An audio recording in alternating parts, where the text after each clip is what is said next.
বিহার লাগোয়া ঝাড়খণ্ডে সরল গভীর নিম্নচাপ আর এই নিম্নচাপের জেরে আজও দিনভর বৃষ্টির সম্ভাবনা। কোথায় কোথায় ভারী বৃষ্টির সম্ভাবনা রয়েছে, সতর্কতাই বা কোথায় কোথায় রয়েছে, আমাদের প্রতিনিধি কমলেশ চৌধুরী থেকে আমি একটু ডিটেলে জানবো। কমলেশ, দেখো, যে নিম্নচাপ ছিল গাঙ্গেয় পশ্চিমবঙ্গের উপর, সেটা আরো শক্তি বাড়িয়ে গভীর নিম্নচাপে পরিণত হয়ে এই মুহূর্তে বিহার লাগোয়া ঝাড়খণ্ডের উপর রয়েছে। তাতে আমাদের রাজ্যের বিপদ এতটুকু কমেনি। তার কারণ এখন যা অবস্থা, তাতে দক্ষিণবঙ্গ এবং উত্তরবঙ্গ দু জায়গাতেই বৃষ্টি চলবে এবং উত্তরবঙ্গের কিছু জেলায় বিক্ষিপ্তভাবে ভারী বৃষ্টিও হতে পারে। আমাদের রাজ্যের পশ্চিমাঞ্চলেও কিছু জায়গায় বিক্ষিপ্তভাবে ভারী বৃষ্টি হওয়ার একটা আশঙ্কা এই কারণেই বলবো, কারণ অনেক দিন ধরে বৃষ্টি হচ্ছে, অনেক জায়গা জলমগ্ন এবং তার সঙ্গে বিপদ বাড়াচ্ছে সেটা হচ্ছে ঝাড়খণ্ডের জল। ঝাড়খণ্ডে যেহেতু প্রবল বর্ষণ হয়েছে, মানে কোথাও কোথাও 100 মিলিমিটার তার বেশি বৃষ্টি হয়েছে, ফলে ঝাড়খণ্ডের বিভিন্ন বাঁধ থেকে জল ছাড়ার বাড়ানো হচ্ছে। যেমন ডিভিসি গতকাল রাত থেকে জল ছাড়া শুরু করেছিল বন্যা সতর্কতা জারি করে, আজকে সেটা বাড়িয়ে 48,000 কিউসেক হারে এই মুহূর্তে ডিভিসি জল ছাড়ছে।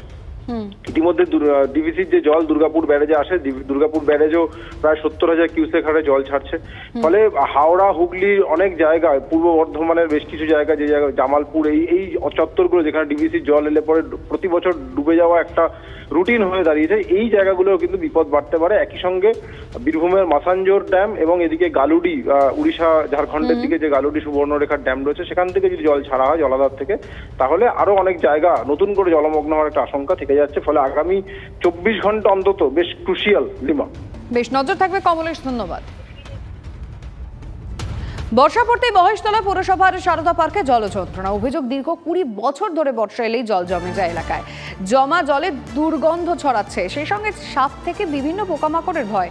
এলাকায় ঢুকতে চায় না অ্যাম্বুলেন্স। মহেশতলা পৌরসভার 14 নম্বর ওয়ার্ডের সারদা পার্ক বেহাল দশা। আমি একবার দেখাতে বলবো যে কি অবস্থার মধ্যে এখানকার মানুষজন দিন কাটাচ্ছে। এখানকার মানুষজনের বক্তব্য, বর্ষাকাল আসবার সাথে সাথেই কিন্তু এখানে জল জমা শুরু হয়ে যায় এবং এই জল দীর্ঘ 2 মাস ধরে আছে এবং এনাদের বক্তব্য অক্টোবর মাস পর্যন্ত এই জমা জল থাকবে এবং জল বিভিন্ন জায়গায় পৌঁছে গেছে। সাধারণ মানুষরা এখানে দুর্বিষহভাবে জীবনযাপন করছে। এখন দেখার বিষয় যে এই জমা জল কবে নাবে। সাধারণ মানুষের বক্তব্য, তারা ভোটের সময় ভোট দেয়, কিন্তু প্রশাসনের তরফ থেকে তাদের কোনো রকম সুরাহা করা হচ্ছে না।